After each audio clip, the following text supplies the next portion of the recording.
Ich träume und die Welt erzittert.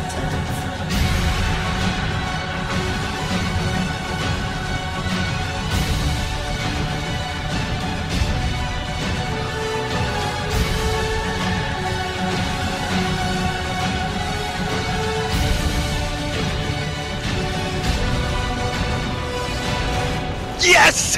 Yes!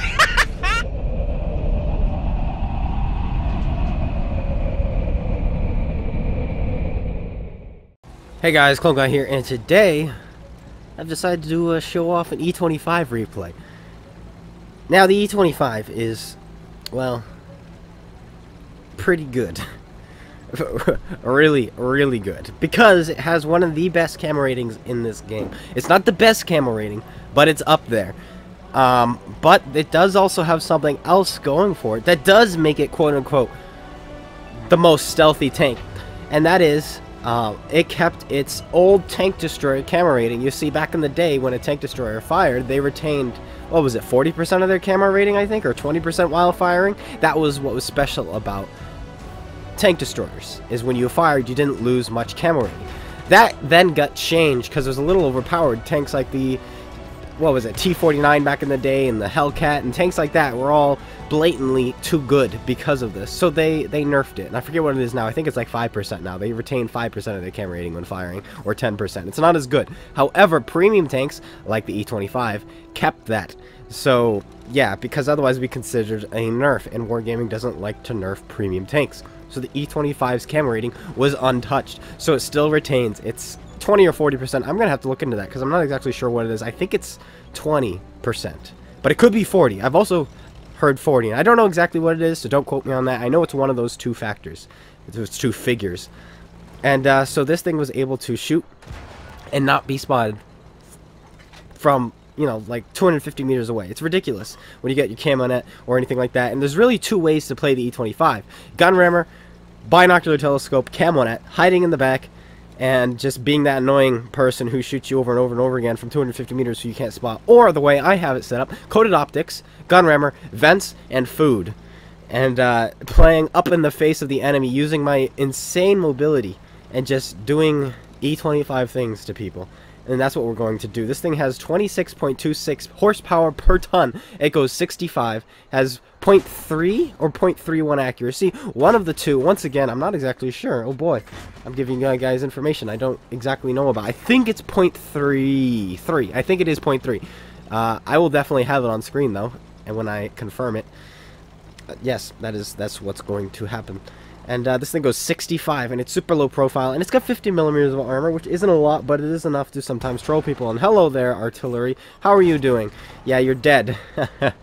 That's always satisfying, killing the pig like that. But now this charioteer is coming after me, so we are just going to drive in the other direction because we are fast. Faster than the charioteer. He's never going to catch us. Or at least, I think it's a charioteer. That's what I remember it being when I was playing this game, that is. And instead we're going to change our attention to this guy. Hello, on the move. No, we're not going to hit. Don't worry, we're just going to sit here, because that guy behind us is way behind us now. We've sped way too fast. So we're Sonic fast. Too fast. Can't catch us. And so we're just going to drive away. Okay, try to catch us now. And then I changed my mind. I'm like, you know what? You know what he won't be expecting? And then I changed my mind again. I do a lot of mind changing, it looks like. It seems to be something I do. And then, it looks like I changed my mind again. But, not the mind I wanted to change. And now, come on, he misses. Do I change my mind again? Nope, no more mind changing. We're going for this guy over here. Hello there. Don't mind me. I'm just going to shoot you in the face. In the side of the tank. We've got our premium rounds loaded. Do we? No, we don't. Do we? I can't tell. Yes, we do. It seems to be the only way to really penetrate the side of the KV-4. Because it looks like I don't know exactly. I can't see! It's too small. It's so far away. It's so far away. I know I shouldn't complain about it, because Spartan complains about it all the time, and I shouldn't be complaining like him. I'm not going to complain. I can see just fine. I can see my screen, my little tiny screen, while I wait for it to compress. So I have to watch it on this little thing. Very interesting. But we're chasing this guy now. We're behind him. He's better turn his gun around. He does. He's got it turned around. He's going to find a shell on us. He bounces. Well, not really bounces. He hits our tracks. We fix it immediately, and we're going after him. Dude, you better look where you're driving. You're about to run into a rock. Watch yourself. And he runs into the rock. And he flips himself. And There we go. We thought I was gonna run in front of his gun, but I changed my mind, and so I rammed to the back of him just to make sure I didn't go in front of his gun, and it was a good thing too, because he fired a shell, and it just barely missed us. There's more damage to be had. It's time to go find these last few tanks and go farm them. That's what we're gonna do. This was what was I doing? I played this tank, and I forget why. I do know why. I just forget what I was playing before. I was playing something else, and it was really upsetting me. And I said, you know what? Let me pull out the OP25. Is that what it's called? The OP25? Oh, sorry, the E25. My bad. And so I did. I pulled out the E25, and this was the game I had. Now, like I said, I can't remember exactly what tank I was playing, but it was frustrating me. Was I 3-marking? Was I grinding? I was doing something. I just can't remember. I can't quite put my finger on it. Hello, back of Chrysler K. That thing has a lot of armor, just not behind it. Oh, what's this? I can't tell what that is. Is that a fatherland? I think so. Firing up a shell. Yes, we load our premium rounds for the fatherland. Back of his tank, no problem. We don't need it for this, but his side, we might need it for. Now, something you may notice about this matchmaking is this is actually one of the worst possible matchmakings you can get. I have been in a game full tier 8 on both teams except for me as the E25. That's the worst you could possibly get, but this does have preferential matchmaking, meaning you're almost always going to fight at least, or at most, at least. Yeah, you're going to most likely fight 6s every single game because you have +1, -2 matchmaking. And then a lot of the time you're top tier. A lot of the time you're top tier with preferential matchmaking, that is. Because, once again, the armor holds up. Because with preferential matchmaking, oh, a little squeak there, you never have to fight tier 9s. And so I feel like 2 games out of 3, you seem to be top tier in your E25. Which means, usually 2 games out of 3, you have 5s you get to fight. And, combine that with this thing's camera rating and insane DPM, yeah, it's pretty disgusting. And, yeah, it just is. It just is. And we're not even at the good part yet. This replay is almost over, but we're not even at the good part. Here comes the good part. So far, you've seen us just bully people and harass by just charging them. Now you're going to see us do something no tank destroyer should ever be able to do. Especially one without a turret. And now we're just trying to put shells into the side of this guy. And hello. Good luck.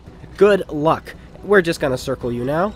And put a shell into your tracks, perhaps? Nope. Bouncing off. Circle him some more. Put another shell in. Nope. Bounce off again. Keep going around. There's nothing he can do. And then we decide, you know what? Try it. And he shoots over us because we're such low profile. Oh my goodness. E25, ladies and gentlemen. And we kill him, picking up our top gun. Kill number 6, and he goes down. Not too shabby to, you know, a game when you're having a tough day and just like, you know what, I just need to do something. Do something different. I think, now that I'm remembering, I think I was grinding my AMX M445, the tier 7 French heavy tank. I think. And that's why I was having such a rough day. And I said, you know what, let's play a different tier 7. And that's what we did. We pulled this thing out, and this was the game we had. It was a fantastic game. A good game for the OP25. The cockroach. The little nuisance that nobody likes fighting against when they're experienced players. Well, knowledgeable players, I guess so. They're pretty annoying to kill because they're just hidden. But we didn't ever hide this time. We were just fighting the entire time, and even not hiding, the tank performed kind of stupidly. But anyway, that's it. I hope you guys all enjoyed. If you did, slap that like button, comment, and subscribe. Make sure you go check out Space Bandit and GotADingy's YouTube, and let me know what's your go-to tank when you're having a rough day. Is there a tank you guys like jumping into? If there is, let me know in the comments below. Take care, guys, and I'll see you guys all later. Peace out.